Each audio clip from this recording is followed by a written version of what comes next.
that's a question that often stumps people. And I ask that question every time I'm in a public setting. Power to Live More with Joe Dodds. Welcome to the Power to Live More podcast, all about productivity, organisation, well-being, energy and resilience.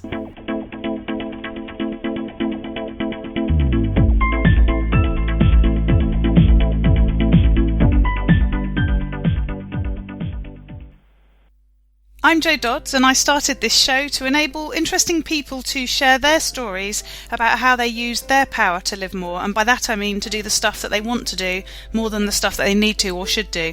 It's about creating a life for yourself where you have the energy, health and space to be happy and fulfilled, spending your time as you'd like, whether that be at work, home or somewhere else entirely. That's your choice. My name is Ellie Dodds and I am co-presenter, and today Joe's interviewing Kim Ades of Frame of Mind Coaching.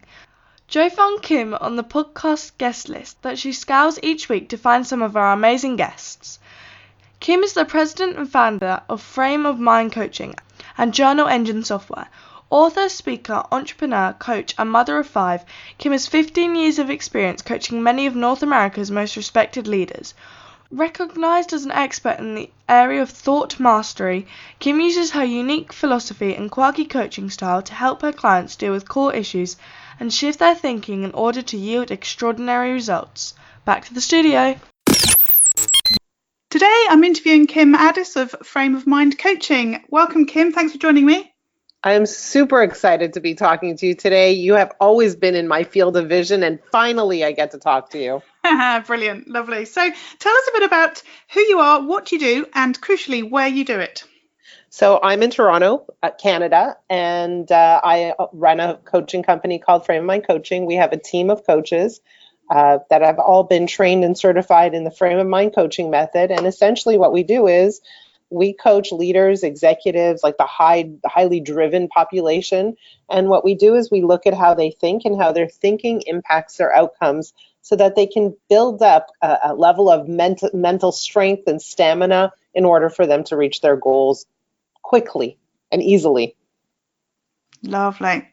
And where do you work? Do you work from home? Are you in an office? Oh, no. I'm in an office in Toronto, but our coaches are all over the world. So we have, all over North America. So we have some in Canada, we have some in the United States, so they're spread out all over the place. Cool. And I guess some of those people will be working from home and other people's offices and coffee shops. Well, we don't like the coffee shop concept because our coaching calls are pretty confidential and discreet, that kind of thing. But a lot of the coaches have their own companies, they're full-time executives and leaders in their own right. And so every single one of our coaches started off being a client first. So they went through the coaching process. They went, holy smokes, that was amazing. How do I become a coach? It's interesting, actually. I work with the Engage for Success movement in the UK as one of the things that I do. I specialise in employee engagement, and we had a meeting yesterday, and we were talking about doing some research around coaching within organisations and the sort of impact on employee engagement. And we were actually discussing how being an internal coach can be quite different to being an external coach, even given that those people often are working with the same people. Yes.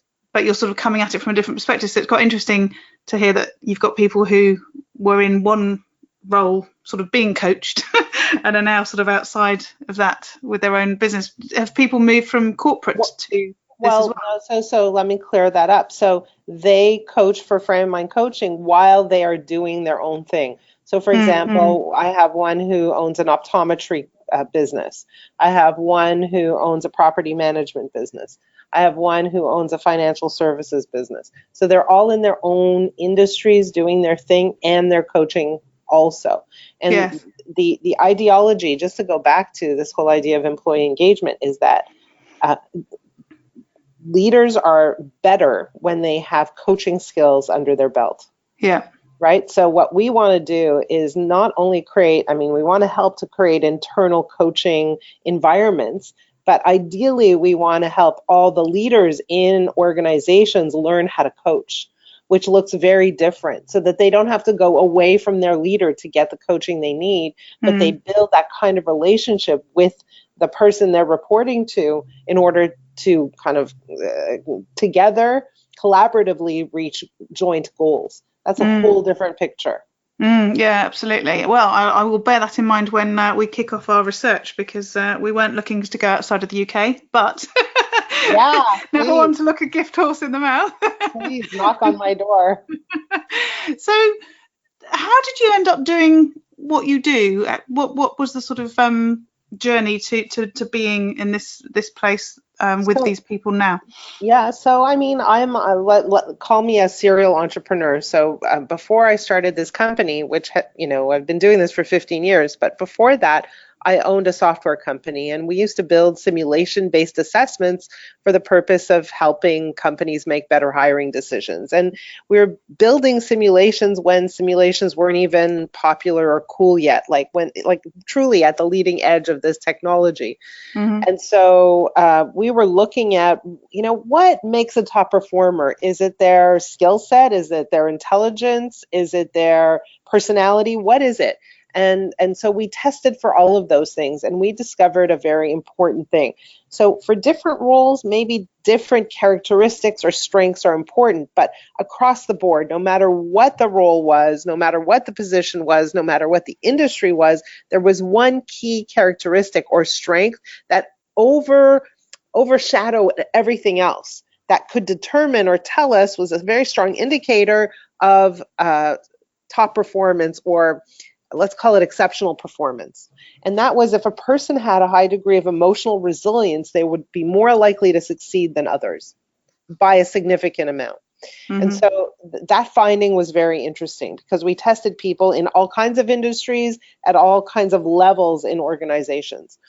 And so I ended up selling my company, and I got recruited, and I started working for a coaching company here in Toronto. And as I was working there, I was hired as their VP of marketing. I sort of looked at how they did their coaching, and I thought, I think they're doing it wrong. I don't think that this is the right model. I think there's something seriously flawed with this, and I think I could do a better job. And so I stepped away and I said, well, how would I do it? What do I think is the right way? And that's when I created Frame of Mind Coaching, with the emphasis, the focus on, rather than helping people reach goals through a process of holding them accountable and making sure they're doing all the right things, but rather focusing on helping them build their emotional resilience and looking at how they think and how their thinking is impacting their outcomes. So totally different. And so tell us a bit more about what that means. So the Frame of Mind Coaching, I guess that's where the name comes from. Yes. How does that work? So philosophically, the idea behind it is that leaders have the greatest influence over their companies, specifically the way leaders think. And so if we agree to that idea, right, I start a company, the company is a reflection of me as a leader.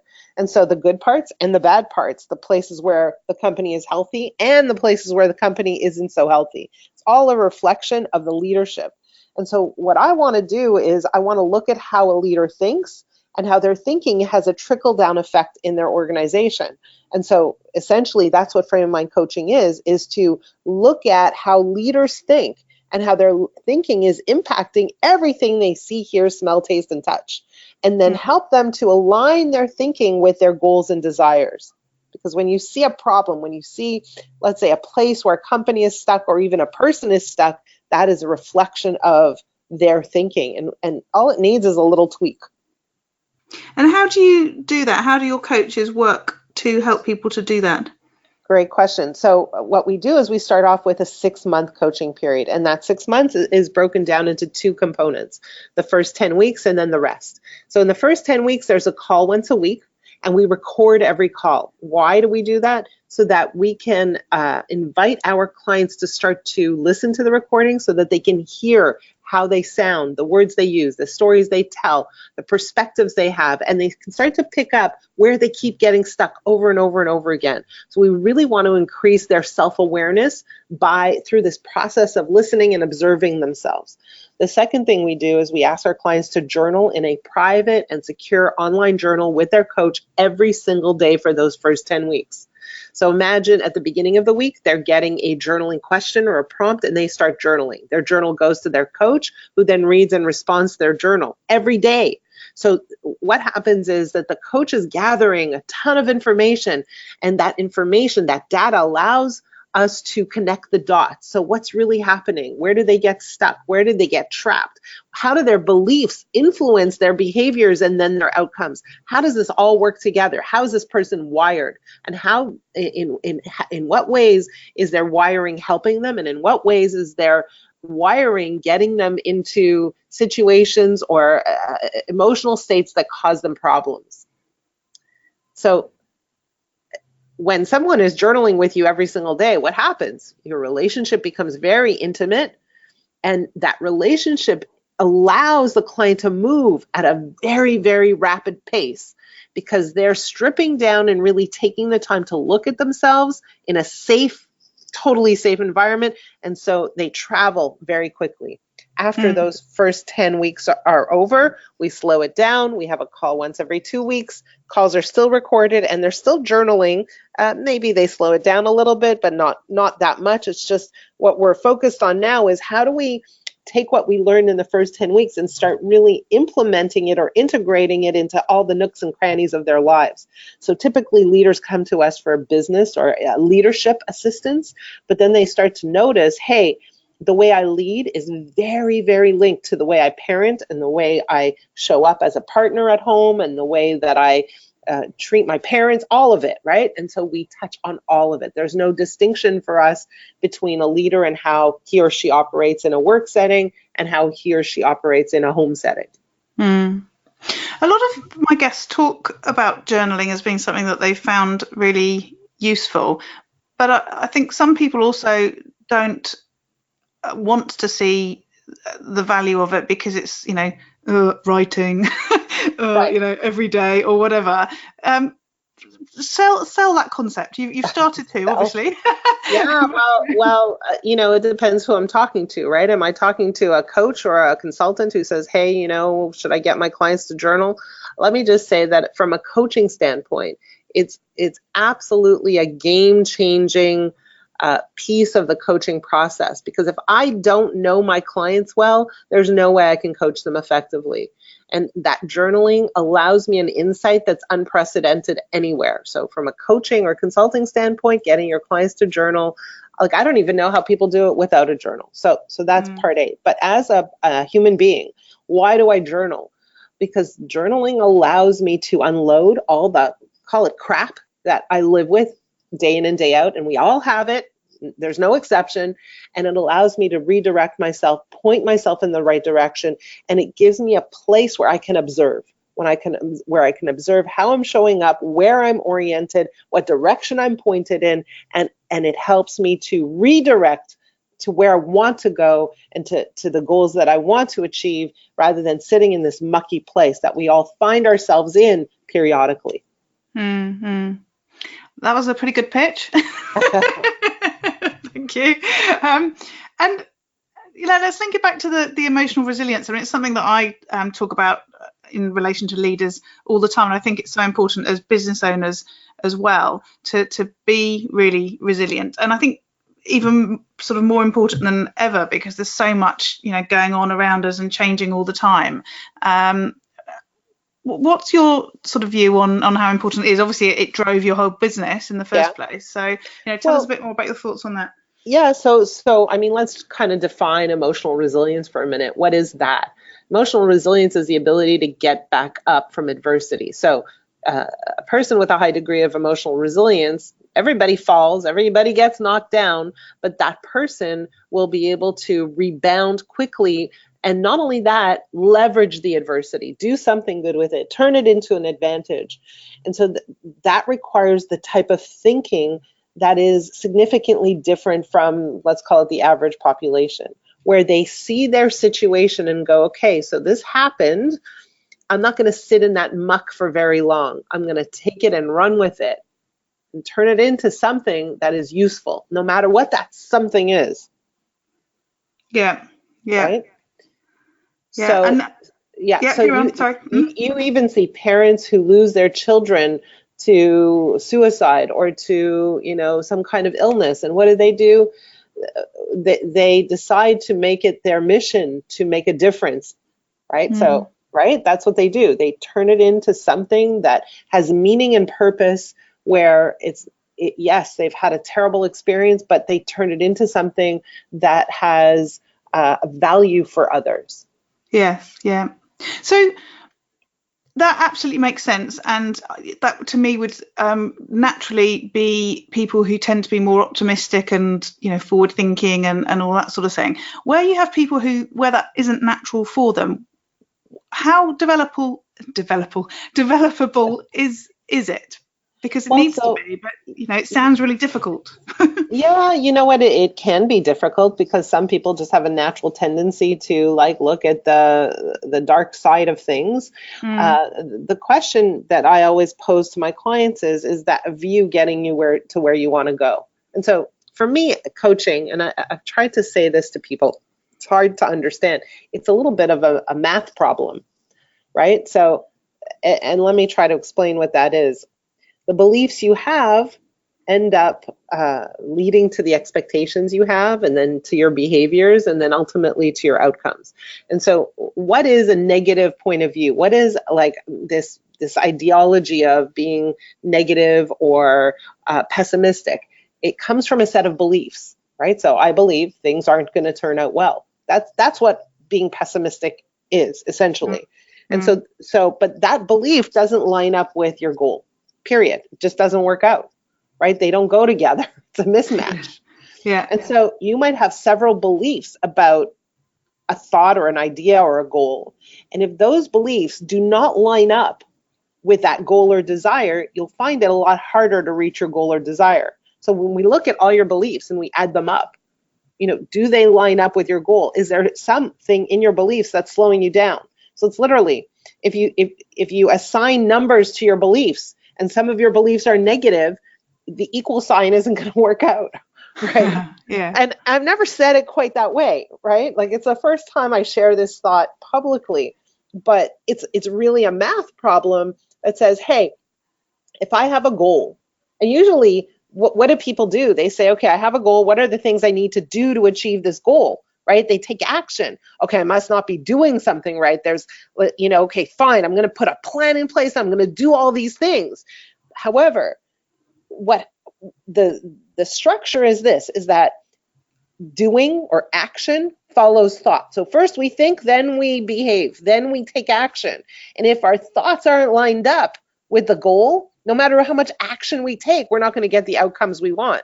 So this formula is really important to take a look at. And very often when we're frustrated, we turn to the actions. And what I encourage people to do is hold on a minute. Let's slow down. Let's not worry about the actions.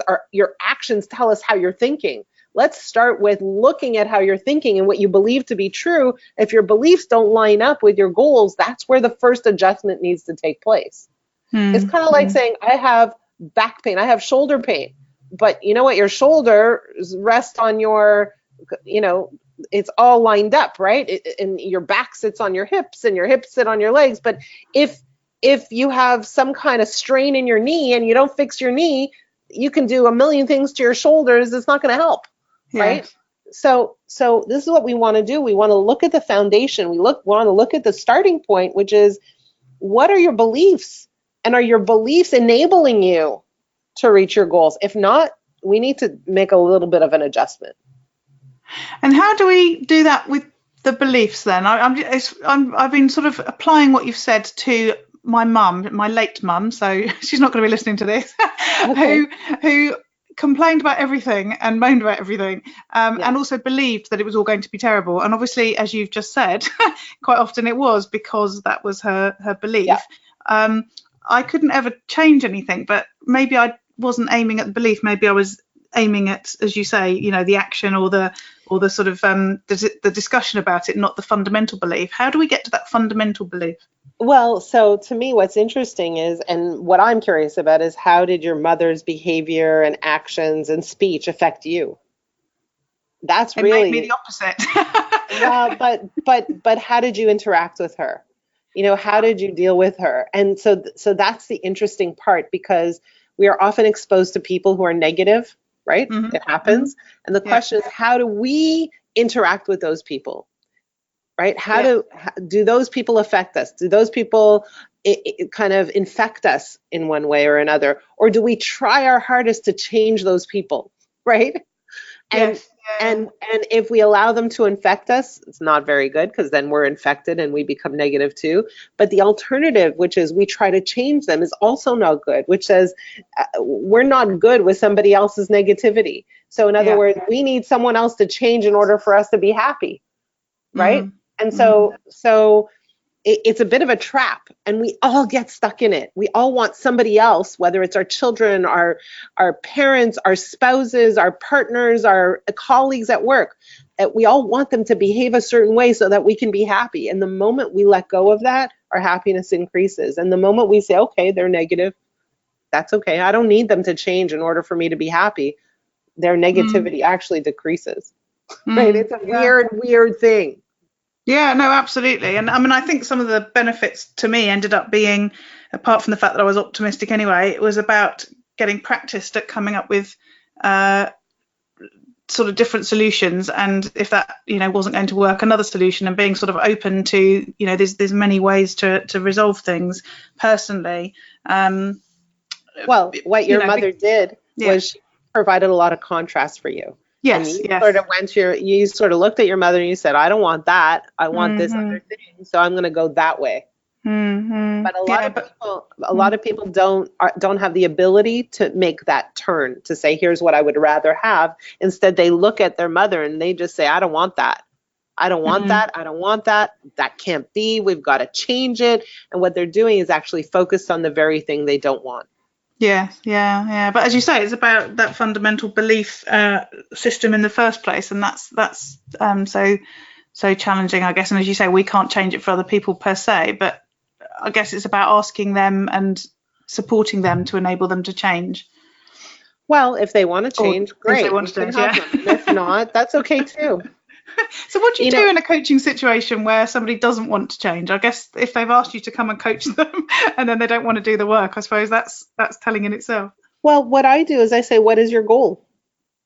Yeah. And my purpose as a coach is to help people reach their goals, whatever that goal is. And usually the goal, by the way, isn't something so tangible like they want to increase their revenues, or they want to, reach a level of success, or they want to increase their productivity. But usually the goal is something like, I just want to feel more peaceful. I want things to come to me with greater ease. I want to experience more joy and exhilaration. When it boils down to it, they're after an emotional state that allows them to feel better most often, more of the time. At the end of the day, why anybody wants anything is so that they can feel better. Right? At the end of the day. Yeah, definitely. One of the things I find with people when we're talking about perhaps organising things, being more productive, working a different way to enable them to have more time to do the things that they want to do, they often don't actually know what those things are because they don't have the chance to do it enough to have ever really thought about it. Do you find that in the same way when you're asking people what their goals are, that actually quite often people don't actually know what they are, really? Well, they don't. But I mean, even something as simple as, what is your goal with your child? Right? Like they'll say, my child doesn't listen to me. Well, okay, well, what's your goal? Is your goal in life for your child to listen to you and to follow your instructions? Right? And they kind of go, wait a minute. Right? No, that's not actually my goal. So what is your goal? Right? It's, and so you're 100% right. When you ask people, what is it that you really, really want? That's a question that often stumps people. And I ask that question every time I'm in a public setting where I'm the speaker, right? What is it that you really, really want? And people have to stop and really think. At first they say, oh, well, I want this car and I want this house and I want to, all these things. But what it boils down to is I just want to feel happy. I want to feel good. I want to feel at peace. I don't want to feel stressed. I want to have a harmonious relationships. I want to live an expansive, exciting, interesting life. Okay, let's go for that. Yeah. I'll tell you a very, very quick story. One day I was introduced to a gentleman by a client, but the client said, I have a friend, I want you to coach him, but I want you to treat him with kid gloves. I was like a bit shocked because I thought, why would you tell me that? Also, I'm pretty direct. I don't really coach with kid gloves. So I thought, explain to me why your friend needs kid gloves. And he said, well, he has stage 4 cancer. I said, okay. So I got onto the phone with this gentleman, and he was young, in his early 30s. And I said, okay, I have 2 questions. Number one, how long do you have left to live? Tough question to ask someone, right? Yeah. He said, I'm guessing about 2 years. I said, okay, what is it that you are looking to achieve, to get as a result of coaching? He says, well, I really want you to help me increase my productivity. I was kind of floored, absolutely floored. I said, what do you mean? And he said, well, I run this business, but I really need to put more hours in the day and make sure those hours are super productive, because I need to increase our revenues and I need to increase our profitability, because I need to leave something behind for my family. And really, really, I just feel like I could be more focused and I can get more done in a day. And can you help me with that? Oh, I my said, goodness. hold on a minute. What is it that you really, really want? And he said, well, what I really, really want is I really, really want to be in a healthy relationship. And what I want is to take my mother on these grand vacations. And what I want is to run a marathon, and I want to buy a house, and I want to have Thursday night dinners with a group of friends, and I want to grow my business. I said, well, why don't we do that? Right? And so what we did was we examined the thinking, the beliefs that slowed him down from really truly growing a business. And the key belief was, I have to do everything. I have to touch every client, and I have to be involved in every sale and in every deliverable. Okay, well, that's not going to help him grow. And so the question became, well, what if we got some people in place? What if he started recruiting and hiring and putting the right people in place? And his other belief was, well, I can't afford it. And in my mind, I'm thinking, you have 2 years left to live. You can't afford not to. Yeah. Right? And so we really looked at his thinking and started implementing the things that would allow his company to grow. So it's been 4 years.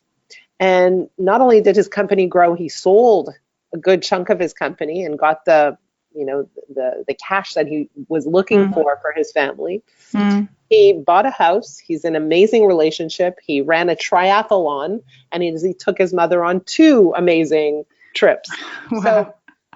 So when we start to look at what is it that you really, really want, it's very different when you stop and think as compared to what you think you want.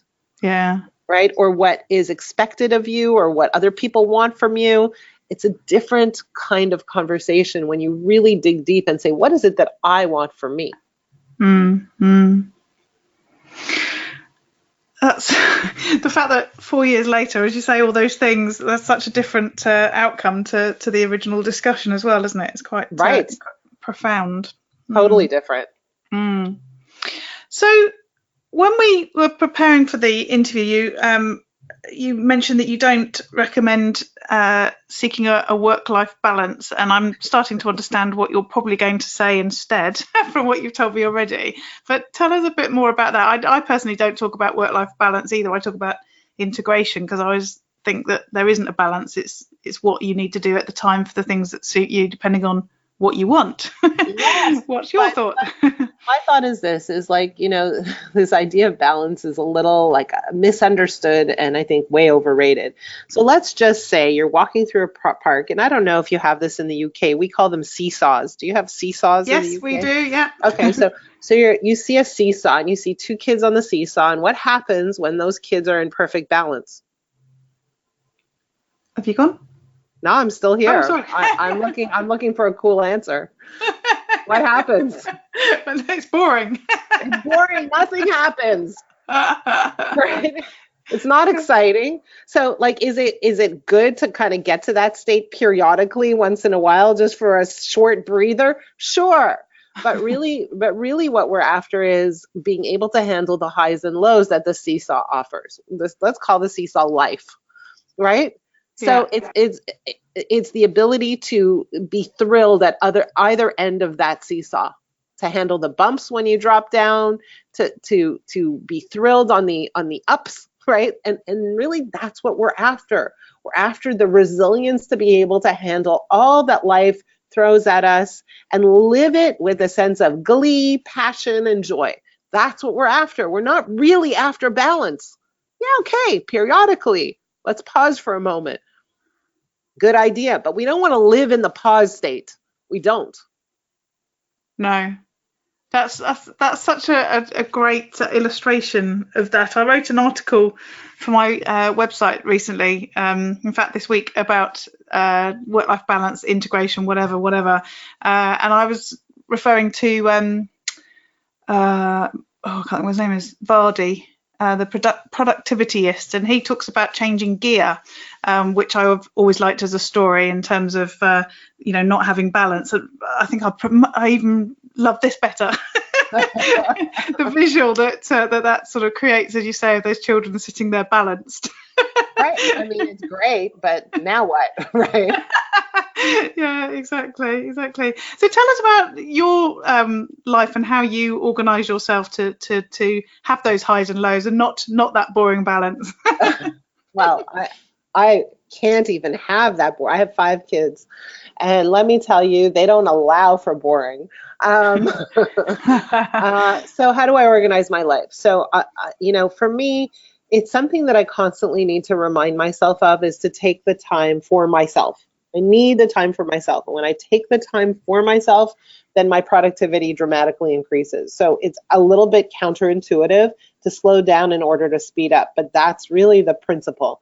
And so what I do every morning is, actually, even recently, I decided, I used to start work at 10. Now I start work normally at 11 now, which is crazy, right? But especially for an entrepreneur. But I start work at 11 and I stay till 6:30, which is perfectly fine. But those hours are crammed in. And what do I do in the morning? I journal. I go for a walk. I prepare a nutritious meal.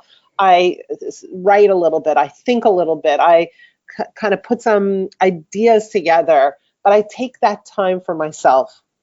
I take a little bit of a longer shower. I, moisturize my skin, whatever the heck I'm supposed to do, but I take that time for myself. And then when I come to work, I'm a powerhouse. I just go. It's really quite unusual. I do a similar thing. I don't work until probably more like 11 o'clock, if not later sometimes as well. But it is quite unusual. When I say that, people, often are sort of, you can't have much to do. But as you say, you just pack it in the rest of the time, or have different pockets of time for different purposes. And as you say, the mornings are the time to get that energy, I guess, for the rest of it.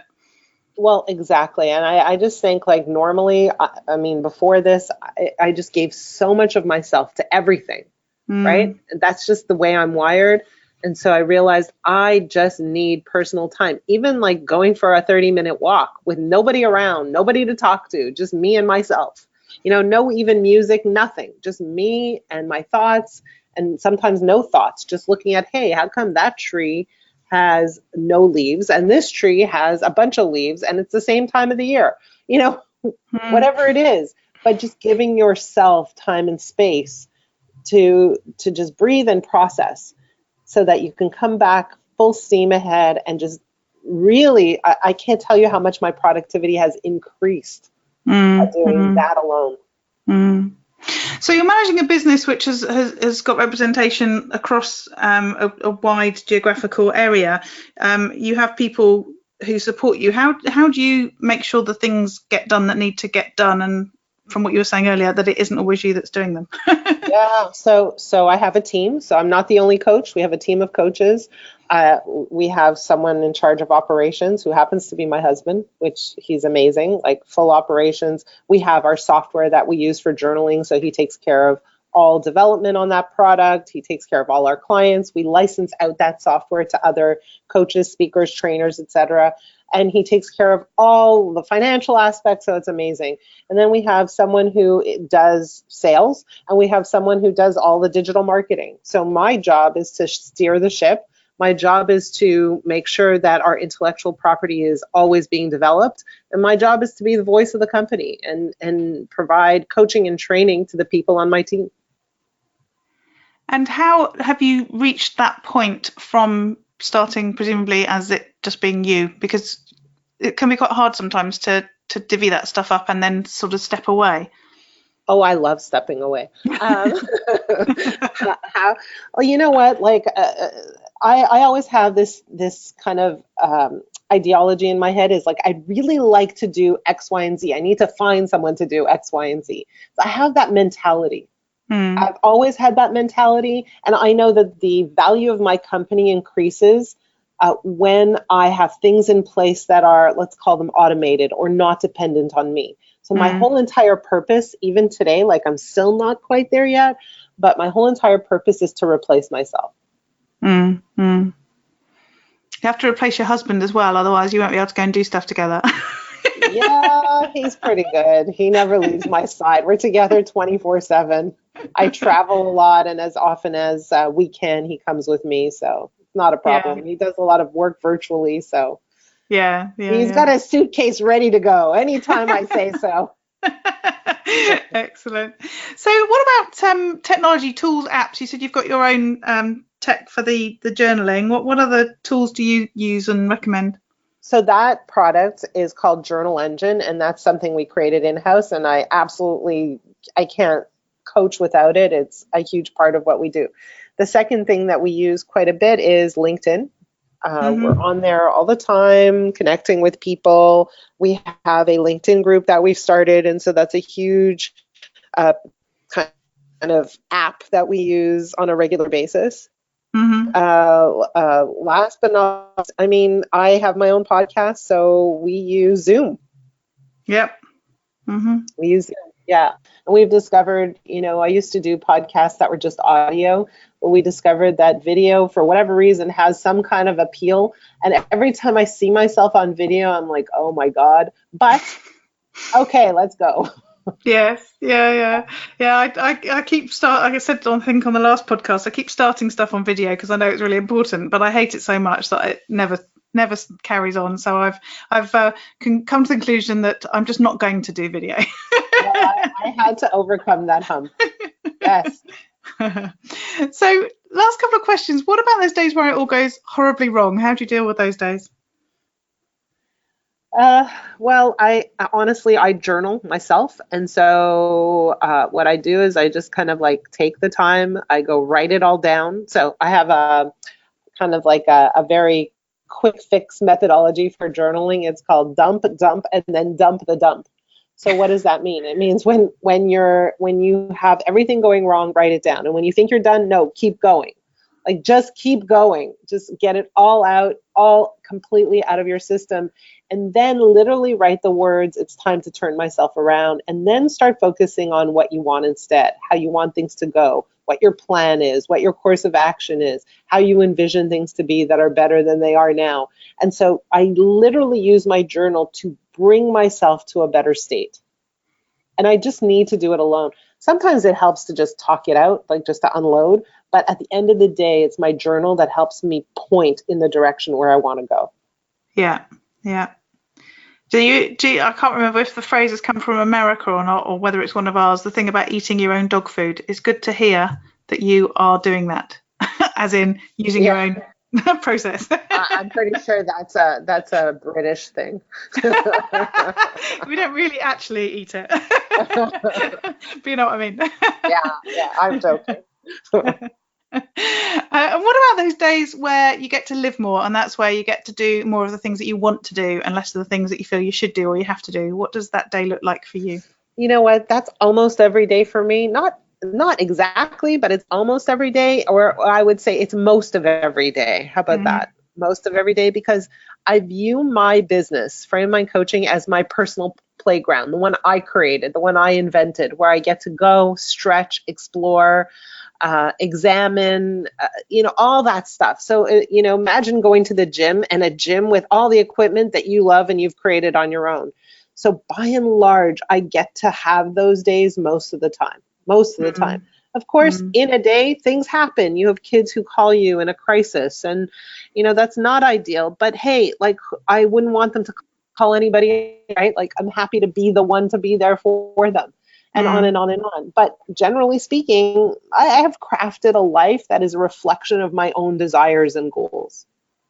Obviously, like anybody, I still have more goals. There's still more dreams. I'm working on crafting a TED Talk right now, and it's terrifying living daylights out of me. But hey, again, I've created this playground where I get to decide where I want to stretch and experiment and win and fail and all that kind of stuff. Yeah. Lovely. Well, thank you, Kim. Tell people how they can find out more about you and connect with you. So frameofmindcoaching.com, that's the best place to go. What you'll notice when you go onto the website, we have a podcast, we have blogs, we have a ton of information, but we also have an invitation to a complimentary coaching call. And I have to tell you, that call alone will wake you up, will ignite your senses, will have you looking at your own life and your own thinking in ways you've never done before. So I encourage you, it's complimentary, try it out, and we'd love to meet you. Brilliant. Thanks, Kim. It's been great interviewing you. Thanks for joining me. Thank you so much. All this information is available in the show notes. If you go to powertolivemore.com/, in this case, 132, you'll find them there. And this week, I just want to quickly talk to you about knee-jerk reactions and not causing yourself work by having them. I had a podcast booked in with somebody that I had to move because I had some client work come in a couple of weeks ago. And unfortunately, she moved it to this week, which is when I then had some further client work with the same client come in. And this work is determined, the dates are determined by their client and not movable. So I either can do them or I can't. It's not like I can say I can do that day and I can't do that day and so on. And so I had to unfortunately ask the lady to move the date of the podcast again. And I didn't hear anything back from her. And I realised at the beginning of this week that it was still scheduled in for this Thursday and I wasn't obviously available to do it. And because she hadn't replied, I just didn't want to find that she'd not seen the email and then logged in and was left hanging because I basically wasn't there. I thought that wasn't a very good way of behaving. So basically I sent an email saying, not sure if you got this email.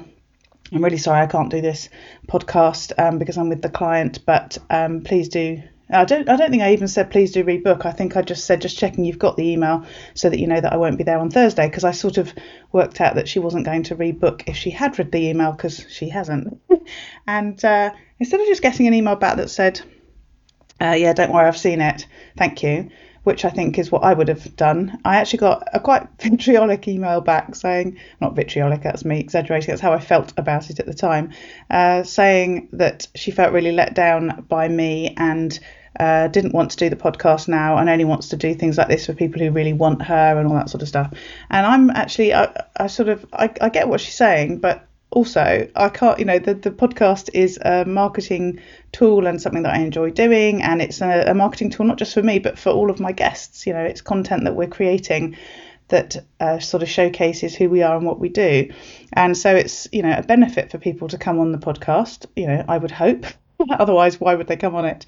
And I can't do that and turn down a few £1,000s worth of work, which is why obviously I had to move it. And as I say, if that had been me and I'd been feeling like that, I still would probably have just replied and said thanks for confirming, because after all, I only contacted her again this week just so that she knew that I wasn't going to be there. I didn't want her to turn up not realising that I wasn't there, because I thought that was, worse than trying to move it. But anyway, that was the scenario. The point I want to make is that I then thought to myself, oh no, what I need to do is change my process, add in some disclaimers that say that I might, I reserve the right to change the date of the recording, or sometimes it's necessary to do that because I have client work and I have to jiggle the recordings around that, and I came up with all this thing that I was going to do, and then I took a deep breath, calmed down, and realised that I don't need to do that, because this is the first time in 132 shows, and I've recorded more than that it's actually happened.